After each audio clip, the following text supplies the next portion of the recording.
decisão do STJ que exige um pedido formal para garantir a impenhorabilidade de até 40 salários mínimos, trouxe mudanças significativas no campo das execuções judiciais. Esse novo cenário impacta diretamente a relação entre credores e devedores, gerando mais clareza e objetividade nos processos. Para entender melhor como essa medida vai fortalecer a posição dos credores e o que ela significa para o equilíbrio nas relações financeiras, vamos conversar com Renata Belmonte, especialista em prevenção de litígios e recuperação de crédito. Doutora Renata, muito bom dia. Bom dia, tudo bem? Tudo em paz. A senhora pode explicar o que é que muda com essa decisão em relação à impenhorabilidade de até 40 salários mínimos? Como é que impacta no processo de execução? Claro, eu posso explicar assim. Antigamente, antes dessa decisão aí do STJ, os juízes, quando faziam uma penhora e via que o valor era menos de 40 salários mínimos, os juízes já falavam de ofício, assim, sem ninguém ter que falar nada, o juiz já falava, olha, esse valor é impenhorável. Agora, não tem mais isso. Quem precisa declarar e dizer, olha, esse valor é impenhorável, é o próprio devedor. Então, isso traz mais celeridade e mais equidade entre as partes, né? Inclusive, em relação também ao processo, eu digo no sentido, se a senhora entende também no sentido, quem deve também ficar mais alerta aos processos futuros, né? Sem sombra de dúvida, né? Eu acho que a gente tem que proteger o devedor, mas não prestigiar o devedor, né? Então ele tem uma proteção, mas compete a ele ter essa diligência, sim, sem dúvida. Essa mudança realmente favorece um equilíbrio maior entre o direito dos credores e a proteção dos devedores? No meu ponto de vista, sim, porque antes é o que eu acabei de falar, né? Era uma proteção desmedida, era quase que prestigiar o devedor.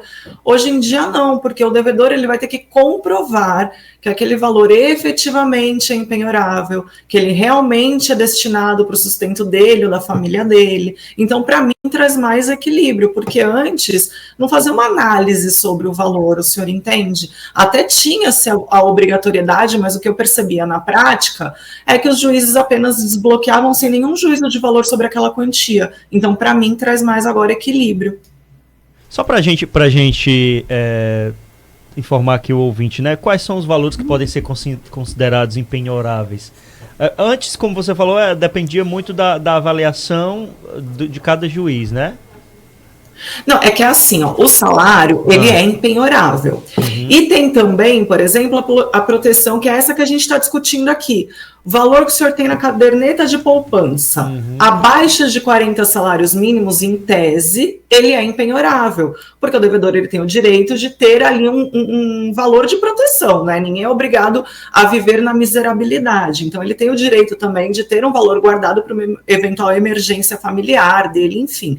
Mas, hoje em dia, ele ainda tem essa proteção, então é importante que ele ainda saiba disso. Ele tem essa proteção, mas ele tem que comprovar que é isso. Então ele tem ainda a proteção, não deixou de ser impenhorável, mas vai caber a ele dizer isso agora, e não ao juiz, entende? Surge sempre uma questão, né, em relação a esse caso, que bem de família pode ser penhorado para pagar dívidas contraídas numa reforma, por exemplo, do imóvel? Ou da família? Pergunta espinhosa. Vamos lá. Em tese, não. Uma reforma, não. O grande problema do bem de família, sabe qual é? Muitas vezes ele não é o bem de família. E muitas vezes também a pessoa vai ajudar um familiar e aí ele vai lá e dá aquele imóvel ali numa garantia de uma dívida. Se ele der esse imóvel de garantia da dívida, aí ele perde também a proteção do bem de família. Então, hoje em dia, me parece que as pessoas têm que ficar um pouco mais atentas às suas atitudes, às dívidas que contrai, a como vai pagar, a como não vai pagar. Me parece, de verdade, assim, me parece que me trouxe mais equilíbrio para as partes. Bom mesmo. Não existe mais aquele ditado, devo não nego, pago quando puder, não existe mais não, viu? A justiça está de olho, hein? Existe, né? Mas está cada vez mais difícil de praticá-lo. Verdade. Agora, O juiz não pode definir de ofício a impenhorabilidade de até 40 salários mínimos? Tem um ouvinte perguntando aqui.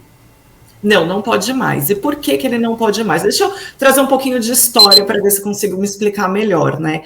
Antes, no Código de 73, Código de Processo de 73, dizia-se que esse valor ele era absolutamente impenhorável. Então, já que ele era absolutamente, não tinha nenhum tipo de exceção, o juiz batia o olho e falava, desbloqueia. Hoje em dia, desde 2016, mudou o código. Então, essa palavra absolutamente, ela não tem mais, tirou. Então, está descrito que agora são impenhoráveis. Uma vez que já não é mais absolutamente, porque existem critérios para serem analisados, já não cabe mais ao juiz falar de ofício. Por quê? Porque ele tem que dar às partes a oportunidade de falar e debater sobre aquele valor. Ok. Mais alguma dúvida, Yuri? Não, só para... Estamos aviso aos velhacos. esclarecidos. Né? Deixa eu ver se tem alguma pergunta de ouvinte interessado nessa questão, para que a senhora possa responder. Claro. Pois não. Nós estamos aqui. Vai, a pergunta do teu lado aí. Eu também, o meu chat aqui caiu. Pois é, estamos com problemas aqui no chat do público. Mas fica aí a gratidão à senhora por ter explicado esse realmente problema. Porque são vários meandros, né? Por isso que é sempre bom contar com a ajuda do profissional para esmiuçar para a gente. Obrigado, viu, doutora? Não por isso, estou sempre à disposição.